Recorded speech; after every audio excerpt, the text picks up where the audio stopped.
Imagine a packed stadium in England on a cold Saturday night. The floodlights glow, the crowd sings. The cameras pan across thousands of scarves waving in the air. 90 minutes of football drama unfolds on the pitch. But the real story of that match isn't just happening inside the stadium. At the exact same moment, tens of millions of people are watching from apartments in Tokyo, cafes in Bangkok, dorm rooms in Seoul, and living rooms across Jakarta and Mumbai.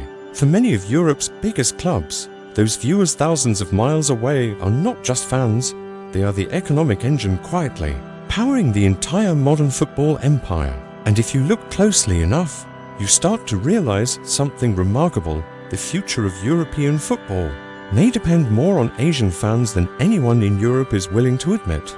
Over the past 3 decades, football has transformed from a regional sport rooted in local identity into a global entertainment industry worth tens of billions of dollars. The game still belongs culturally to the cities where clubs were born: Manchester, Liverpool, Madrid, Milan, but financially, its lifeline stretches across continents.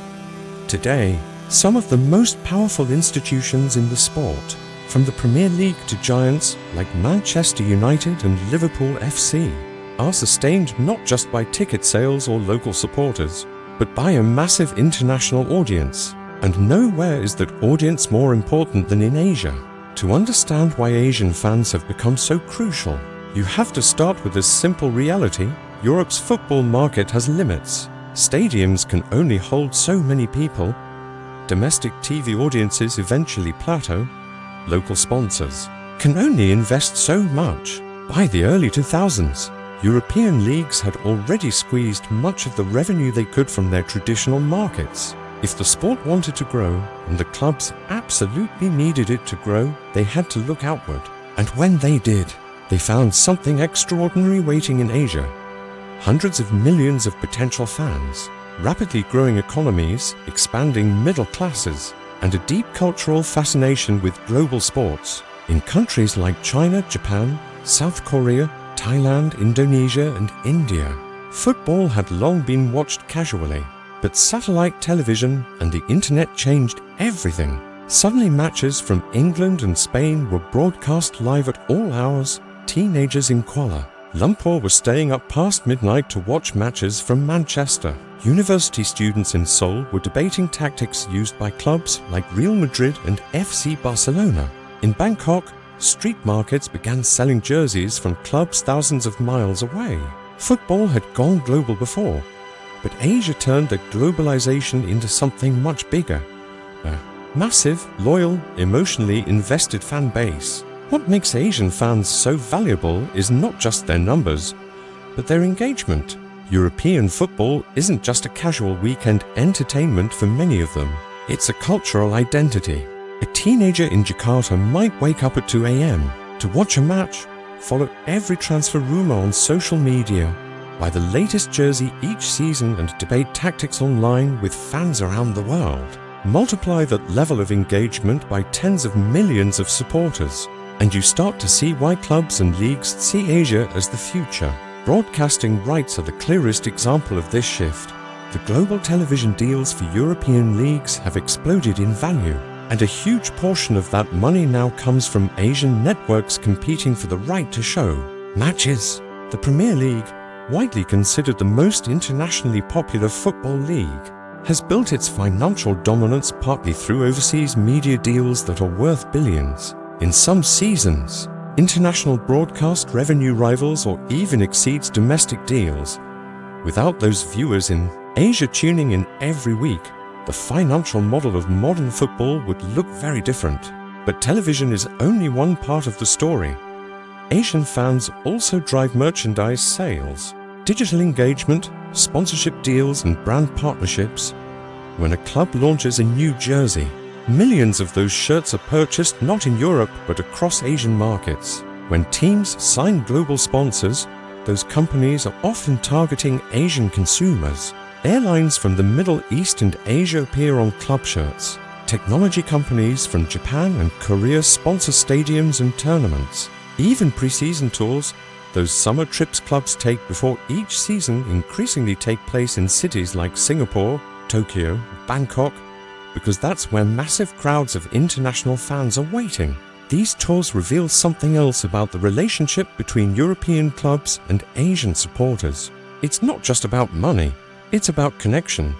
When clubs travel to Asia, they hold open training sessions, fan events, and youth clinics for supporters who may never have the chance to travel to Europe.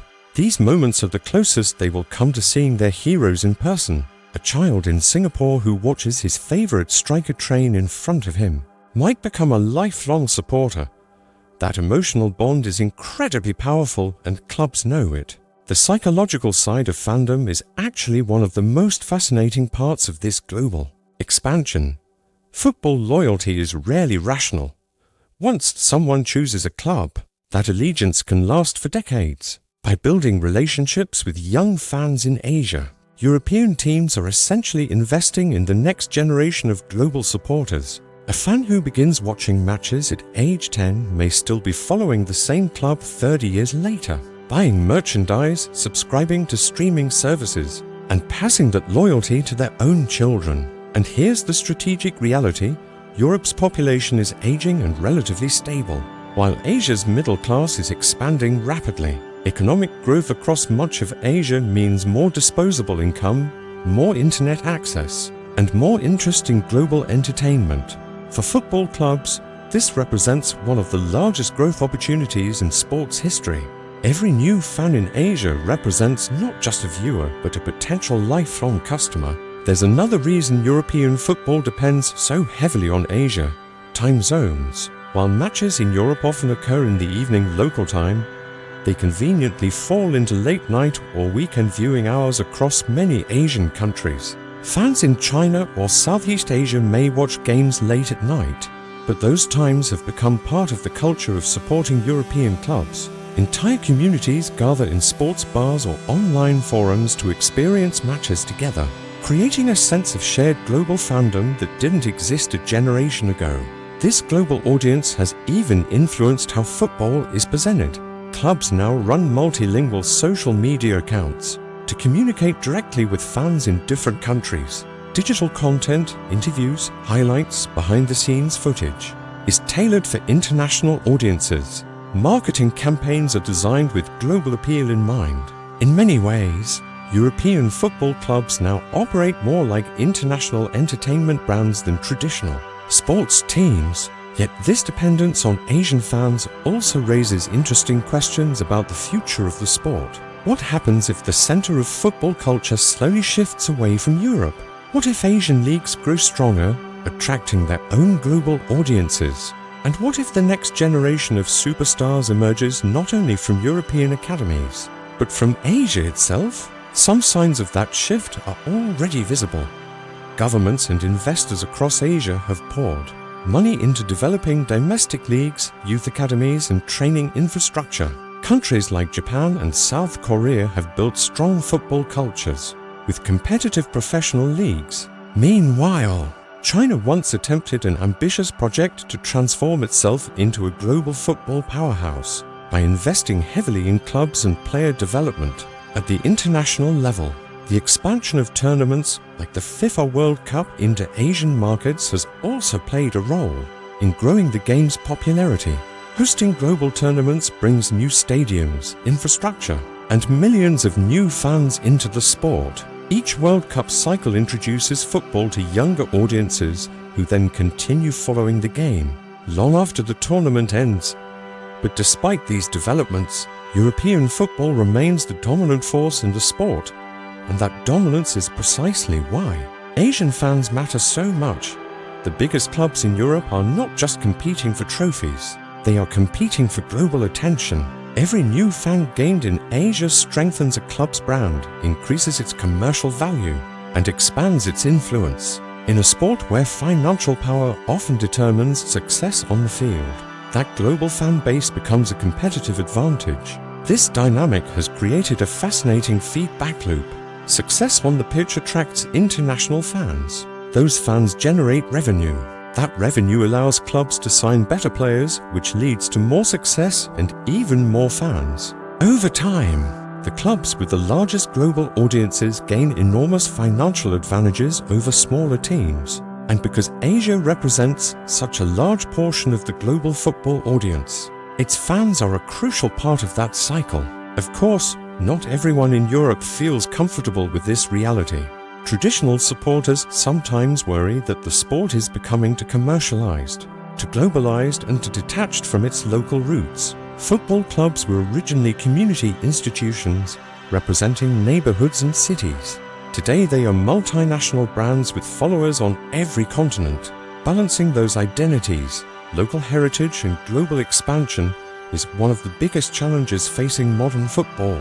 Yet even critics acknowledge that the financial growth driven by international audiences has transformed the game. Stadiums are larger and more advanced. Broadcasting technology brings fans closer to the action than ever before. Youth academies invest millions in developing the next generation of players. Without the global audience, much of that investment would simply not exist. And when you trace that global audience back to its largest and fastest growing segment, you return again to Asia. The region represents not just a market, but a cultural force shaping the direction of the sport. The chants inside European stadiums may still echo with local accents, but the voices cheering from thousands of miles away are becoming just as important. If you zoom out far enough, you can see that football's story is really the story of globalization itself. A sport born in English schools spread across Europe, then across the world, eventually becoming the most popular game on the planet. In the 21st century, its economic center remains in Europe, but its emotional and financial lifeblood flows through billions of fans everywhere, especially in Asia. And that leads to a surprising conclusion. For generations, European football believed it was exporting the sport to the rest of the world. But the reality today is far more interconnected. Asian fans are not just passive viewers of European football. They are investors, consumers, and participants in the global football economy. Their passion fuels television deals, sponsorship contracts, and merchandising empires. In other words, the roaring crowds in European stadiums may still define the atmosphere of the game, but the future of football might be decided far beyond those stands in the apartments, cafes, and midnight watch parties of Asia, where millions of fans continue to prove that the global heart of football is much bigger than Europe alone.